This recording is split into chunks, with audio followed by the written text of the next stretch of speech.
Pemirsa, sebuah gudang pabrik plastik di Trosobo, Sidoarjo, Jawa Timur pagi tadi ludes terbakar.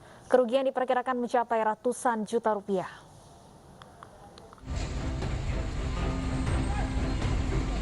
Api membakar sebuah gudang berisi karung bekas di pabrik pengolahan plastik di kawasan Troboso Taman, Sidoarjo, Jawa Timur Selasa pagi. 5 unit damkar dikerahkan untuk memadamkan kobaran api. Kebakaran juga membuat panik sejumlah karyawan yang berada di dalam pabrik. Banyaknya barang yang mudah terbakar membuat petugas damkar sempat kesulitan memadamkan api. Kebakaran diduga akibat korsleting listrik yang terjadi di dalam gudang. Mana tadi ceritanya? Saya tahu keluar asap, baru tahu. Terus? Ya udah jadinya begini. Yang terbakar apa itu, Pak? Ya karung bekas. Oh, ini plastik bekas gitu, Pak ya? Iya. Tidak ada korban jiwa dalam kebakaran ini, namun kerugian ditaksir mencapai ratusan juta rupiah. Sementara kasusnya masih ditangani polisi. Dari Sidoarjo, Jawa Timur, Pramono Putra, iNews melaporkan. Pemirsa, jembatan Muhara di Kabupaten Lebak, Banten roboh setelah diterjang banjir bandang. Jauhnya jalur alternatif memaksa warga nekat melintasi besi penopang jembatan yang sudah ambruk.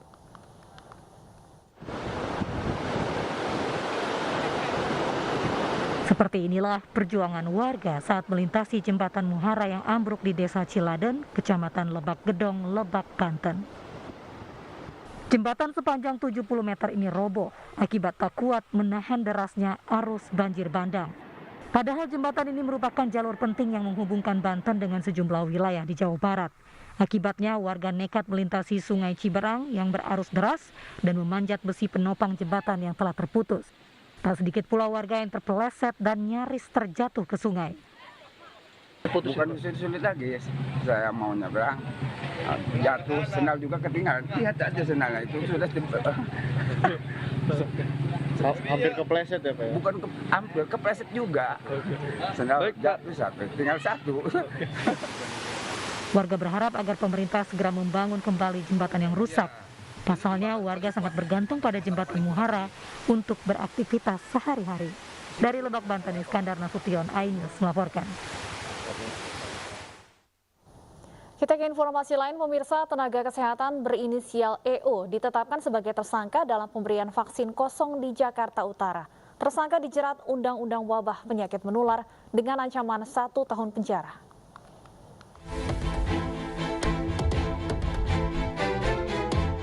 Polisi menetapkan seorang tenaga kesehatan berinisial EO sebagai tersangka dalam kasus pemberian vaksin kosong di salah satu sekolah di Penjaringan, Jakarta Utara beberapa waktu lalu.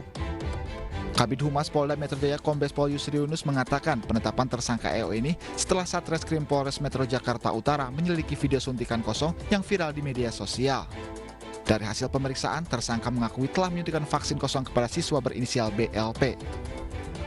Saudari EO ini adalah seorang perawat yang memang diminta tolong karena kami memang terus terang untuk melakukan vaksinasi massal ini membutuhkan relawan-relawan untuk melakukan sebagai vaksinator yang tugasnya setiap hari selama kegiatan vaksinasi massal untuk warga Jakarta, dia adalah sebagai vaksinator. Ya, ini harus kita juga kesampingkan. Sementara itu tersangka mengaku menyesal dan meminta maaf terutama kepada siswa yang ia suntik vaksin kosong. Saya mohon maaf yang sebesar-besar. Saya tidak ada niat apapun. Saya murni hanya ingin membantu menjadi relawan untuk memberikan vaksin. Saya juga minta maaf kepada seluruh masyarakat Indonesia yang telah diresahkan oleh kejadian ini. Tersangka dijerat Undang-Undang Nomor 4 Tahun 1984 tentang wabah penyakit menular dengan ancaman hukuman 1 tahun penjara. Adapun barang bukti yang diamankan polisi, 1 buah botol vial suntikan dan sejumlah alat yang biasa digunakan dalam vaksinasi ke masyarakat. Dari Jakarta, tim liputan iNews melaporkan. Sebuah pernikahan anggota DPR di Surakarta, Jawa Tengah dibubarkan Satpol PP. Wali Kota Solo Gibran pun angkat bicara soal pembubaran ini. Pembubaran pernikahan ini terjadi Sabtu malam lalu saat sedang melangsungkan prosesi akad dan resepsi anggota DPR RI dari Komisi 4 Luluk Nur Hamidah dengan pasangannya anggota Dewan Kehormatan Penyelenggara Pemilu DKPP Alfitra Salaman di sebuah hotel. Setelah dibubarkan, petugas prosesi pernikahan akhirnya berpindah ke kantor urusan agama sesuai aturan PPKM. Wali Kota Solo Gibran Rakabuming Raka menanggapi proses akad nikah yang dipindahkan.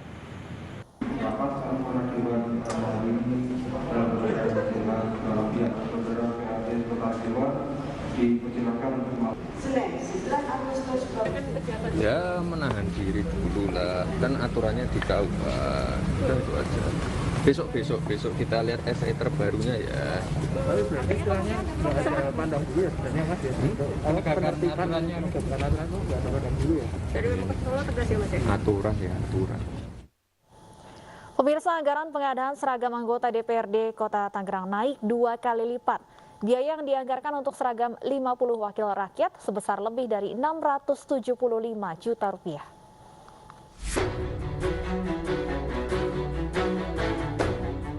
Di saat rakyat masih merasakan efek pandemi COVID-19, anggaran seragam anggota DPRD Kota Tangerang, Banten justru naik drastis.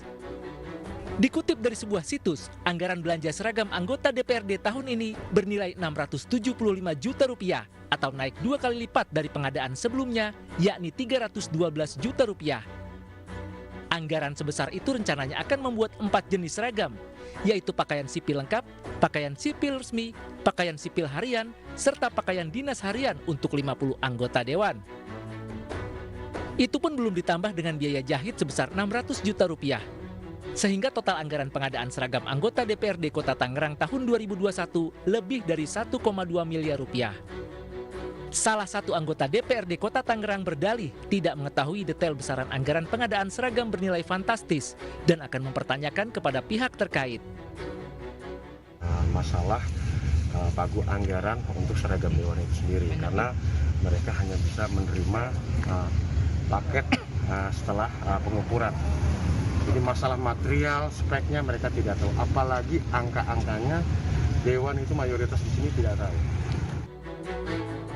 Sebelumnya juga tersiar kabar para wakil rakyat di Kota Tangerang ini akan dianggarkan pembelian seragam bermerek terkenal dan mahal. Dari Tangerang, Banten, Sukron, iNews melaporkan.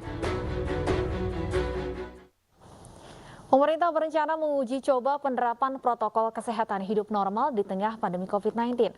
6 aktivitas utama akan dijadikan pilot project mulai pekan depan.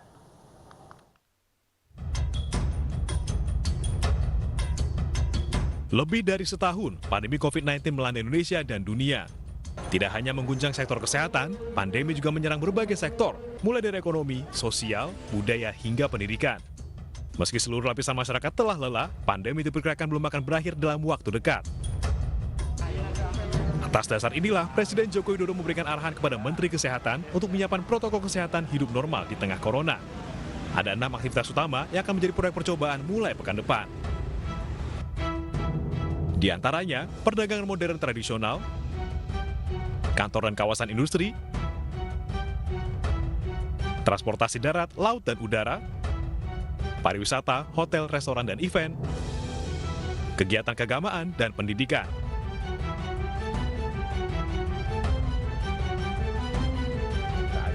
Menurut Menteri Kesehatan, nantinya protokol kesehatan termasuk status vaksinasi akan menjadi penyaring bagi warga. Dan sudah diputuskan oleh Bapak Presiden bahwa nantinya akan menggunakan aplikasi Peduli Lindungi sebagai dasar, dan kita rencananya mulai minggu depan akan mulai di beberapa mal bekerja sama dengan Asosiasi Mal Indonesia. Kita juga sudah mengintegrasikan dengan transportasi udara, di mana teman-teman wartawan juga sekarang sudah merasakan setiap kali kita check-in akan langsung ketahuan status vaksinasi dan status PCR-nya secara digital, ya, secara otomatis. Warga yang sudah divaksin akan melewati protokol kesehatan yang lebih longgar. Aplikasi Peduli Lindungi juga akan diwajibkan bagi masyarakat untuk mempermudah administrasi. Tim Liputan iNews melaporkan. Seperti apa strategi hidup berdampingan dengan COVID-19 dan bagaimana kepala daerah menerapkannya? Sudah bergabung bersama kami Kepala Bidang Penanganan Kesehatan Satgas COVID-19 Alexander Ginting, dan sudah bergabung juga melalui sambungan telepon ada Gubernur Jawa Tengah Ganjar Pranowo, dan nanti akan bergabung bersama kami Wakil Gubernur Jawa Timur Emil Dardak. Selamat sore Bapak-Bapak. Selamat sore, salam sehat. Salam sehat selalu. Saya ingin ke Satgas COVID-19 terlebih dahulu. Pak Alex, apa sebenarnya pertimbangan adanya pelonggaran-pelonggaran di perpanjangan PPKM kali ini? Ya, sebenarnya bukan pelonggaran dalam arti ada kebebasan ya. Tetap saja pelonggaran itu terikat. Jadi dia terikat dengan protokol kesehatan. Jadi yang dimaksud dengan pelonggaran itu tetap ada pembatasan-pembatasan, sehingga ini perlu disampaikan supaya tidak ada penerjemahan yang salah di dalam masyarakat. Jadi PPKM level 4 ini sudah diperpanjang, baik untuk di Pulau Jawa dan Bali, dan kemudian juga di luar Jawa dan Bali, di mana untuk di Jawa Bali 10-16 Agustus, dan kemudian untuk di luar itu 10-23 Agustus. Jadi PPKM ini diperpanjang tentu ada pertimbangannya. Pertimbangannya yaitu bahwa mortality masih di atas 1.500-an dan kemudian kasus positif masih di atas 20.000. Kendatipun bor rumah sakit sudah menurun, tapi positivity rate masih tinggi. Tapi kalau kita bandingkan dengan 15 Juli, ini jauh lebih baik. Artinya lebih 50% sudah terjadi perbaikan. Tetapi kita tidak boleh lengah, karena ini masih rentan untuk terjadi lonjakan. Sehingga pelonggaran-pelonggaran yang diberikan itu bukan berarti pelonggaran, artinya bisa dengan bebas kita belanja, bebas ke warteg, tidak. Semua ada batasan-batasannya. Jadi dalam hal ini misalnya pedagang kaki lima, toko kelontong boleh saja berjualan, tapi ada batas waktu. Kemudian warung makan, warteg, bisa saja makan tapi hanya 3 orang, kemudian 20 menit selesai. Restoran ruang makan yang terbuka boleh, tapi kalau yang tertutup di mal belum. Dan demikian juga kegiatan proses belajar juga masih daring. Jadi masih tetap memperhatikan ada sektor esensial, kemudian sektor kritikal, dan non-esensial ini masih tetap seperti semula. Yang ada memang ada pelonggaran-pelonggaran itu, tapi itu adalah yang tetap memperhatikan protokol kesehatan. Dan ini sebenarnya tujuannya adalah bahwa tetap kita memperhatikan kesehatan sebagai yang utama, tapi tidak juga mengabaikan masalah ekonomi. Jadi dua-dua ini harus berjalan seiring dan secara bersinergi. Baik, yang perlu ditekankan artinya bahwa jangan sampai pelonggaran ini membuat masyarakat merasa lebih bebas beraktivitas karena tetap ada pembatasan. Pak Ganjar, bagaimana kemudian pemerintah Provinsi Jawa Tengah akan mengawasi perpanjangan PPKM dengan adanya pelonggaran-pelonggaran ini? Ya, sebenarnya kan uji cobanya akan kita siapkan. Mama tadi Pak Alex sampaikan terkait dengan mal, terkait dengan pasar, gitu ya. Kemarin kita melihat di Kendal, pasarnya ditata bagus. Barusan saya pulang dari Pati melihat ditata bagus. Di kota-kotaki, terus kemudian berjarak, lalu pengelola pasarnya, mereka melakukan patroli. Sebenarnya Mbak, kita siap kok, kita pernah latihan ini cukup lama. Seiring dengan peningkatan vaksinasi, rasa-rasanya penting juga kita harus memulai adaptasi kebiasaan ini. Sama tadi, mal boleh aja dibuka, menurut saya nggak apa-apa. Ya, alhamdulillah kan Kota Semarang salah satu yang akan dilakukan uji coba. Baru saja Pak Bupati Banyumas minta ke saya, Pak Ganjar kami juga siap dong begitu. Nah kalau nanti dari pusat mengizinkan kita akan kontrol, kalau itu bisa dilakukan Mbak, mulai dari masuk, terus kemudian prosedur, jumlah yang dibatasi dan sebagainya, kasih kepercayaan, saya kira mereka akan bisa melakukan persiapan-persiapan itu dengan baik. Insya Allah kita siap. Baik, saya ingin tanyakan hal yang sama ke Pak Emil Dardak, Wakil Gubernur Jawa Timur. Pak Emil, apakah akan ada peningkatan pengawasan di tengah perpanjangan PPKM dengan adanya pelonggaran? Karena jangan sampai ini masyarakat merasa lebih bebas untuk beraktivitas.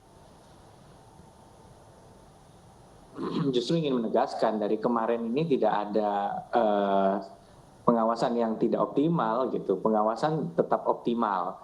Karena untuk operasi justisi kita maksimalkan betul untuk mensukseskan PPKM darurat yang dilanjutkan dengan level 4 dan level 3. Jadi ya tingkat pengawasannya ya kita pertahankan di level yang stabil. Nah, memang ini jadi tantangan karena kalau misalnya tidak boleh sama sekali makan di tempat, jelas ngawasinya gampang. Tetapi kalau boleh makan di tempat dengan kapasitas, nah itu ngawasinya itu memang butuh ekstra. Ini yang kami lihat bahwa keputusan yang diambil ini mempertimbangkan juga kepadatan virus yang diukur dari transmisi, tingkat transmisi yang dianggap sudah membaik dibandingkan di awal.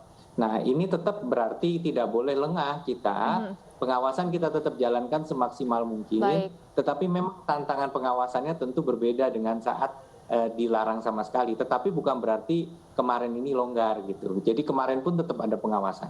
Baik, ya Pak Alex, kemarin Menkes juga menyebutkan terkait dengan persiapan roadmap untuk hidup berdampingan dengan COVID-19. Anda bisa jelaskan sedikit apa yang dimaksud dengan hidup berdampingan dengan COVID-19 ini? Ya, jadi belakangan ini sering kita dengar satu terminologi bahwa kita akan masuk ke dalam transisi dari pandemi menuju endemi. Artinya bahwa virus ini memang tidak akan bisa hilang selamanya, sebagaimana pernah kita alami dengan cacar ataupun dengan kolera, karena virus ini terus bermutasi dan kemudian virus ini menggunakan host untuk bisa terus lompat dari satu manusia ke manusia lainnya. Tapi dengan kita menerapkan 3M, 3T, dan kemudian vaksinasi, tentu kita akan mempunyai satu kekuatan untuk bisa mengendalikan pandemi tersebut. Jadi pandemi ini akan bisa berubah dan bertransisi dengan catatan bahwa kita tetap konsisten untuk melaksanakan 3M, 3T, dan vaksinasi sebagai bagian dalam kehidupan kita. Jadi kehidupan kita sudah menyatu dengan protokol kesehatan sehingga dengan demikian virus yang ada di sekitar ini bisa kita kendalikan. Baik. Oleh karena itu tentu vaksinasi akan melekat di dalam jati diri kita sebagaimana NIK, KTP itu melekat. Oleh karena itu nanti mungkin akan ada aplikasi yang akan mendampingi untuk bisa melihat apakah kita sudah divaksin atau tidak, jenis vaksinnya dan kapan terakhir kita vaksinasi untuk mengkontrol bagaimana situasi imunitas kita dengan vaksin tersebut. Contoh misalnya pergi kita ke mall. Jadi orang yang pergi ke mall dilihat vaksinnya, nanti dilihat dari handphone, dilihat dari aplikasi, dan kemudian juga bagi mereka yang kerja di mall juga demikian sama. Jadi yang kerja di mall juga sama, yang datang juga sama.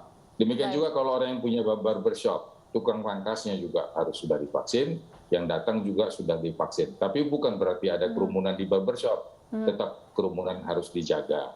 Jadi tukang pangkasnya sudah divaksin, yang datang juga sudah divaksin, tapi protokol kesehatan tetap diadakan. Sehingga ini tidak menjadi barang asing. Jadi protokol kesehatan, vaksinasi, 3T, 3M itu tidak menjadi alien dalam kehidupan kita. Itu sudah menjadi bagian kehidupan kita sehari-hari. Baik, ya memang di masa perpanjangan PPKM level 4 ini salah satu yang dilonggarkan adalah uji coba pusat perbelanjaan di 4 kota yaitu di Jakarta, Surabaya, Semarang, dan Kota Bandung. Sebelum saya ingin tanyakan kepada Pak Ganjar, saya juga di sini ada informasi terkait dengan hari pertama pembukaan uji coba pusat perbelanjaan di Semarang, Jawa Tengah, dan berikut informasinya.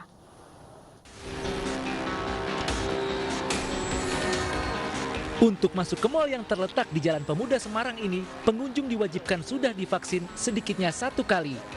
Pengunjung harus menunjukkan bukti fisik kartu vaksin atau menggunakan aplikasi Peduli Lindungi agar bisa memindai barcode. Penerapan aturan tersebut seiring dengan pelonggaran PPKM level 4 Jawa Bali yang ditentukan pemerintah pusat. Meski sudah dibuka, namun pengunjung mal masih belum banyak. Tenan ataupun toko di dalam mal tersebut juga masih banyak yang tutup. Mulai hari ini semua mal aturan 20. Pada hari pertama dibukanya mal, Satpol PP Kota Semarang memeriksa karyawan toko dan tenan di beberapa mal. Ada salah satu mal di mana 3 karyawan toko sepatu dan pakaian olahraga yang mengaku belum divaksin. Semua pegawai kita cek tadi sudah menunjukkan kartu vaksin, berarti nggak ada masalah.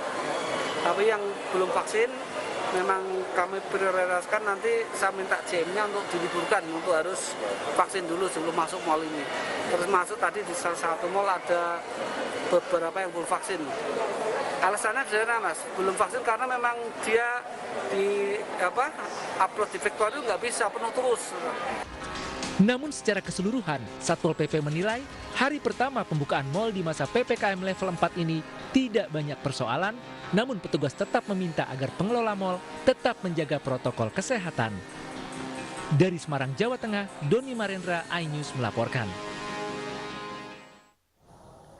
Ya, saya ingin langsung tanyakan ke Gubernur Jawa Tengah, Pak Ganjar Pranowo. Pak Ganjar, di satu sisi vaksinasi menjadi syarat utama untuk masuk ke pusat perbelanjaan, tapi ternyata di salah satu mal di Kota Semarang dalam uji coba hari pertama ini masih ada karyawan yang belum divaksin. Ini bagaimana Pak Ganjar? Iya, sebenarnya inilah apa yang kita sebut sebagai check and recheck dalam konteks pengawasan. Tadi Pak Wagub Jatim, Mas Emil juga menyampaikan itu, maka kita menyampaikan kepada publik bahwa kalau kalian belum divaksin bukan berarti kalian nanti biasa-biasa saja, seolah-olah aman-aman saja, kita mau cek loh ya. Gitu. Jadi kita mau ngecek betul. Jadi tadi kawan-kawan Satpol PP Pemkot Semarang melakukan checking ya untuk melihat kondisi-kondisi yang ada. Tentu saja hari pertama langsung kita nemukan, oh ada yang belum. Maka pemilik tenan besok bisa diumumkan, hai semuanya, kalau besok mau buka lagi, tolong pastikan yang masuk yang divaksin, begitu ya. Kalau umpama nanti tidak, ya kita bisa kasih saja sanksinya. Kalau nanti saya masih ketemu lagi di tenan yang sama, saya tutup ya, kamu nggak boleh jualan. Gitu. Jadi sebenarnya pembelajarannya harus dilakukan seperti itu. Tadi kita lihat juga dari gambar di iNews ini kan mereka ngantri, mereka masih belajar, dan itu memang butuh waktu itu. Tapi rasanya tidak sulit kok. Sama kan kita pernah melakukan di rumah ibadah, umpama yang di masjid, bagaimana mereka berjarak, terus kemudian bagaimana di gereja juga tempat kursinya juga berjarak. Saya kira model-model seperti ini kita pernah. Kemarin juga Bupati Kendal menyampaikan ke saya, Pak Ganjar boleh nggak tempat wisata kita buka? Boleh, tapi uji coba dulu begitu ya. Tentu kita akan konfirmasi, tapi belum saya izinkan untuk dieksekusi, tapi siapkan dulu sistemnya. Umpama kapasitas dia bisa katakan 1.000 ya. Ya sudahlah seperempat dulu 250, terus kemudian dikasih jam. Demikian juga nanti kontrolnya, tiketnya bisa membeli dengan e-ticketing katakan, terus kemudian waktunya dibatasi, dan ini bisa kita berlakukan di sekolahan juga sebenarnya Mbak. Sekolahan juga bisa kita bikin umpama satu kelas nanti 3 shift gitu kan bisa juga. Jadi pertemuannya nggak usah lama-lama dulu gitu. Baik, Pak Emil, saya ingin tanyakan hal yang sama terkait dengan vaksinasi menjadi syarat untuk beraktivitas. Untuk di Jawa Timur sendiri, salah satu kota yang pusat perbelanjaannya sudah boleh uji coba ini adalah Surabaya. Sejauh ini evaluasinya seperti apa, Pak? Baik, semangatnya begini. Saya pernah mendengar statement Pak Gubernur dan saya setuju Pak Gubernur Jawa Tengah.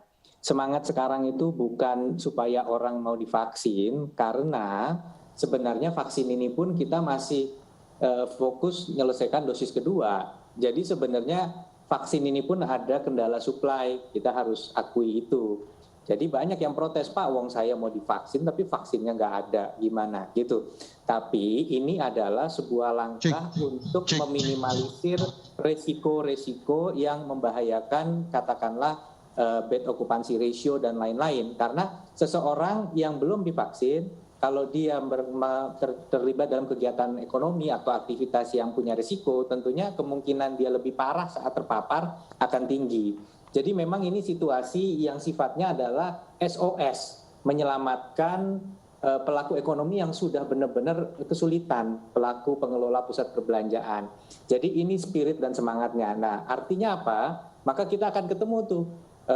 Pekerja itu prioritas, pekerja yang mau bekerja tapi ternyata belum vaksin. Nah, mungkin nama-nama itu tentu harus kita pertimbangkan sebagai prioritas untuk ditolong duluan mendapatkan alokasi vaksin yang terbatas ini. Kira-kira demikian. Sampai saat ini untuk stok vaksin bagaimana Pak Wagub di Jawa Timur? Masih menipis atau sudah ada kiriman dari pusat?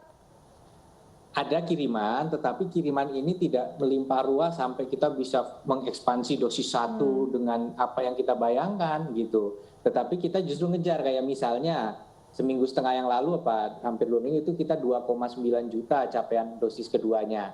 Dosis pertamanya 7,5. Nah, ini sekarang sudah 3,6 juta gitu. Jadi memang capaiannya ini capaiannya ini memang difokuskan ke dosis kedua karena situasi itu. Tapi saya juga pengen sekali cuma menyampaikan juga bahwa tadi memang situasinya kalau ditanya sebenarnya apa sih yang paling kita prioritas sekarang buka? Saya yakin Pak Gubernur sama, rumah ibadah. Sholat jemaah, sholat Jumat itu harus duluan. Nah sekarang kan di level 4 memang belum. Nah kenapa mall bisa? Karena ya tapi syaratnya begitu, harus vaksin, pakai QR code apa. Nah memang ini yang ini. Nah kalau sudah level 3 rumah ibadah bisa melaksanakan sholat jemaah. Dan satu lagi yang tambahan baru kan restoran boleh nih, rumah makan yang tempat terbuka. Nah mumpung ada Pak Alex Ginting, saya tadi juga menegaskan Pak Alex, itu kan syarat 3 orang, asumsinya kan warteg itu kapasitas cuma 10 tuh kalau di Jakarta. Tapi kalau warung makannya besar, tadi saya juga kontak Dirjen Administrasi Wilayah, nggak apa-apa kalau warung makannya besar, itu 25% nggak apa-apa. Misalnya mejanya ada 10, kapasitasnya ada 40 orang, ya mungkin diisi sepertiganya, akan ada penyesuaian. 12. Baik. Betul, kalau enggak nanti warung makannya protes, kenapa kami cuma boleh 3, kafe boleh 25%. Nah tadi sudah kita diskusikan juga. Baik, Pak Alex, saat ini sepertinya vaksin mulai menjadi syarat untuk berbagai kegiatan. Tapi di sisi lain tadi ya, masih ada kendala stok vaksin menipis. Kemudian kita tahu juga ada warga yang belum bisa divaksin karena kondisi kesehatannya. Apakah akan ada pengecualian, Pak Alex?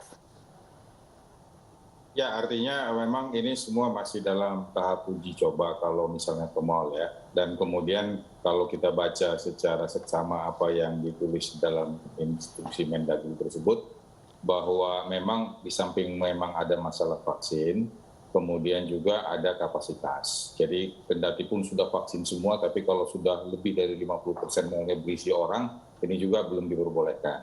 Jadi ada batas kapasitas sampai 25%. Terus kemudian juga masih ada pembatasan populasi rentan, misalnya anak-anak.